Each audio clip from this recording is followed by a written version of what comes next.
పెనుగంచిప్రోలు లక్ష్మీ తిరుపతమ్మ అమ్మవారి టెంపుల్కి వచ్చాము. ఈ గుడి గురించి పెద్దగా పరిచయం చేయాల్సిన అవసరమే లేదనుకుంటా. ఆదివారం కావడం వల్ల రద్దీ ఎక్కువగానే ఉంది. ప్రతి ఆదివారం ఇలాగే ఉంటుంది. ఇక తిరునాళ్ళకు రోజు అయితే చెప్పాల్సిన అవసరమే లేదు. ఎండ మండిపోతుంది. ఎండకి అలసిపోయినప్పటికీ కూడా తప్పెట్లు మేళాలతో ఇలా ఊరేగింపుగా సందడిగా వస్తుంటే ఇలాంటివి చూస్తుంటే మాత్రం అలసటే తెలియదు అసలు. పొంగళ్ళు, కోళ్ళు, మేకలు ఇలాంటి మొక్కుబడులు ఏమైనా ఇలా తప్పెట్ల మోతతోటి చుట్టూ గుడి ప్రదక్షిణ చేసుకుంటూ వచ్చి మొక్కుబడులు చెల్లించుకుంటారు. చూడడానికైతే భలే సరదాగా ఉంటుంది. తిరుపతమ్మ అమ్మవారి స్టోరీ చెప్పాలంటే చరిత్ర చాలానే ఉంటుంది. అమ్మవారు పడిన కష్టాలు, దేవతగా ఎలా వెలిశారు అనేది. ఇక్కడకు కార్లు, బైకులు, ఆటోల్లో మాత్రమే కాదు, బస్సులు, పెద్ద పెద్ద లారీలు కూడా వస్తుంటారు. 1-2 ఫ్యామిలీస్గా కాకుండా అలా ఎంత ఎక్కువ మంది వస్తే అంత బాగుంటుందన్నమాట. ఇక్కడ వెహికల్స్ పార్కింగ్ కోసం కూడా చాలా పెద్ద ప్లేస్ ఉంది బయట. ప్రధాన ద్వారం పక్కనే గోశాల. గోవులకి ఏదైనా ఆహారం తినిపించుకోవచ్చు స్వంతగా, అరటిపళ్ళు అలాగా. లేదంటే ఇక్కడే 10 రూపాయలకి చిన్న చిన్న గడ్డి కట్టలు కూడా అమ్ముతుంటారు. తీసుకొని గోవులకు తినిపించుకోవచ్చు అనమాట.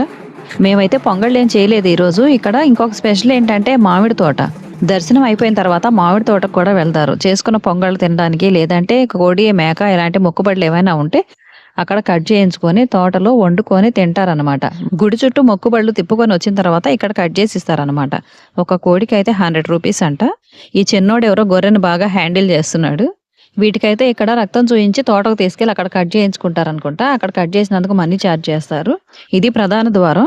సమ్మర్ కావడం వల్ల గుడి చుట్టూ తిరిగే వాళ్లకు కాళ్ళు కాలకుండా ఉండటం కోసం వాటర్ ట్యాంకులతో రోడ్లు కంటిన్యూషన్ తడుపుతూనే ఉన్నారు. అది మాత్రం అసలు చాలా మంచి పని.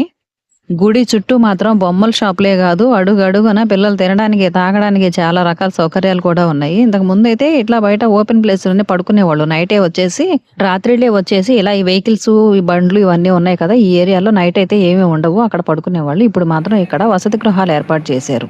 ఇవైతే టోటల్గా ఫ్రీ అనుకుంటా. ఓసారి లుక్కేసి వద్దాం ఎలా ఉన్నాయో. మేము నైట్ రాలేదు, ఉదయాన్నే వచ్చాం. సో వీటి గురించి తెలియదు. స్నానాలకి రూమ్లు ఉన్నాయి, టాయిలెట్స్, బాత్రూమ్స్ అన్ని రకాల సౌకర్యాలు ఉన్నాయన్నమాట. ఇదిగోండి లోపల ఒకటే పెద్ద హాల్ ఉంది. బాగుంది లోపల. ఇంతకు ముందు అయితే నైట్ బయట ఓపెన్ ప్లేస్లో పడుకుంటే దోమలు, దుమ్ము, గొర్రెల నుండి వచ్చే స్మెల్ చాలా అసౌకర్యంగా ఉండేదన్నమాట. కానీ ఇప్పుడు బాగుంది. ఈ ఇన్ఫర్మేషన్ మీ ఫ్రెండ్స్ అండ్ ఫ్యామిలీకి షేర్ చేయండి. పక్కనే కేశఖండనశాల కూడా ఉంది. ఒకరికి 40 రూపాయలంట. చెప్పులు బయటే వదిలేసి రావాలని బోర్డు కూడా పెట్టారు. పక్కనే స్నానాల సౌకర్యం కూడా ఉంది. అక్కడ కూడా రూమ్లు ఉంటాయి, బాగుంటాయి. ఇక్కడ షాంపూ, సోప్స్, పేస్ట్ లాంటివి కూడా కావాల్సి ఉంటే దొరుకుతాయి అనమాట. పక్కనే రూమ్స్ ఉన్నాయి. అయితే ఈ రూమ్లకి మనీ ఛార్జ్ చేస్తారనమాట. ఇంతకు ముందు అయితే ఇక్కడ ఈ వాగులో స్నానం చేసేవాళ్ళు. ఇంతకుముందు వాగు ఎప్పుడు పారుతూనే ఉండేది. వాగులో స్నానం చేసి మాత్రమే దర్శనానికి వెళ్ళేవారు. ఇప్పుడు వాగులో నీళ్లు ఉండడం లేదు, పైగా సౌకర్యాలు కూడా పెరిగాయి. వాగులో ఎవరు స్నానాలు చేయడం లేదు. ఎవరో కొంతమంది సరదా కోసం మాత్రం వెళ్ళి ఆడుకుంటున్నారు అక్కడ. ఇక్కడ కూడా వెహికల్స్ పార్కింగ్లో పెట్టేశారు. అన్ని వెహికల్స్ ఉన్నాయి ఈరోజు. గుడి బయట ఓపెన్ ప్లేస్ ప్రాంగణం ఎంత పెద్దగా ఉందో చూశారు కదా. ఎంత మంది మనుషులు ఉన్నా కానీ చుట్టూ ఎటు చూసినా బొమ్మల షాపులు, తినుబండారాలు, చాలా షాప్స్ ఉన్నాయి అన్నమాట. టిఫిన్ సెంటర్ కూడా ఒక్కటే ఉంది.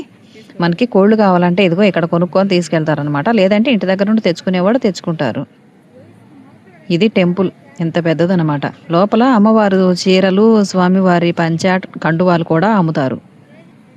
మనం పెట్టాలంటే ఇదిగో ఇలా బయట కొనుక్కొని తీసుకెళ్ళేసి అమ్మవారికి ఇచ్చేసి రావచ్చు. ఇక్కడ కుండలు అమ్ముతారు. పొంగల్ చేసుకోవాలి కదా, మొక్కుబడులు ఉన్న వాళ్ళు పొంగల్ చేస్తారు కదా. ఇక్కడ కుండలు అమ్ముతారు. అవి కొనుక్కొని ఇప్పుడు మాత్రం ఇలా చాలా ఎక్కువ మంది ఉండటంతో హాల్ ఖాళీగా లేదనుకుంటా. ఇలా కట్టెలపై సౌకర్యం కూడా పెట్టారు ఇక్కడ. మామూలుగా అయితే పొంగల్ చేసుకోవడానికి గ్యాస్ స్టవ్ ఫెసిలిటీ ఉంటుంది, మనీ ఛార్జ్ చేస్తారు. కాకపోతే ఇలా ఈ రూమ్స్ లో గ్యాస్ స్టవ్లు ఉంటాయి. లోపలికి వెళ్ళేసి ఇక్కడ ఖాళీగా ఉంది. ఇదేంటో పెద్ద పెద్ద అరుగులతో ఈ హాల్స్ లో చాలా స్టవ్లు ఉంటాయి. ఖాళీ అయిన స్టవ్ ఖాళీ అయినట్లుగా ఫుల్ అవుతూ ఉంటుంది అనమాట. ఇలాగా అందరూ ఇక్కడ పొంగళ్ళు చేసుకొని ఇక్కడ బయటకు వచ్చేసి ఈ సైడ్ కూడా కుండలు అమ్ముతున్నారు. ఇలా పువ్వులతోటి ఆ పొంగల్ కొండని అలంకరించుకొని తప్పెట్ల వాళ్ళు ఉంటారు బయటే. వాళ్ళు కూడా 300, 400 అలా ఛార్జ్ చేస్తారు.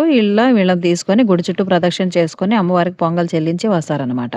మామిడి తోటకు వచ్చేసాం. చాలా మంది ఇక్కడ టైం స్పెండ్ చేయడం కోసం మాత్రమే వస్తారు, వండుకొని తినడం కోసం కన్నా కూడా. మేము కూడా అలాగే వచ్చేసాము. కాకపోతే మేము తీసుకున్న స్టవ్ కొంచెం మొండికేసింది. ఇదేందో బాగలేదు. మీరు కానీ వస్తే చూసి తీసుకోండి. స్టవ్ కొంచెం ఇబ్బందిగా ఉండటంతో మా వారిని తగిలించాను అనమాట స్టవ్ దగ్గర. తోటలో తిరిగి ఆడుకోవడం మా పిల్లలకు చాలా ఇష్టం. దానికోసమే వస్తారు ఇష్టంగా. కాకపోతే ఈరోజు క్రౌడ్ ఎక్కువగా ఉండటంతో కదలకుండా కూర్చున్నాడు పాపం. మొక్కలు నాటడం ప్రకృతికి మంచిది అంటారు కదా, నాటిన వాళ్ళకి కూడా మంచిదని ఇక్కడే అర్థమవుతుంది. చెట్టు నీడను కూడా రెంట్కి ఇస్తారనమాట.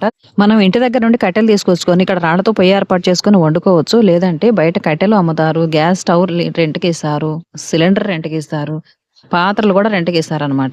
ఇంక బియ్యం, ఉప్పులు, కారాలు గట్రా ఇలాంటివి మాత్రం మనం తెచ్చుకుంటే సరిపోతుంది.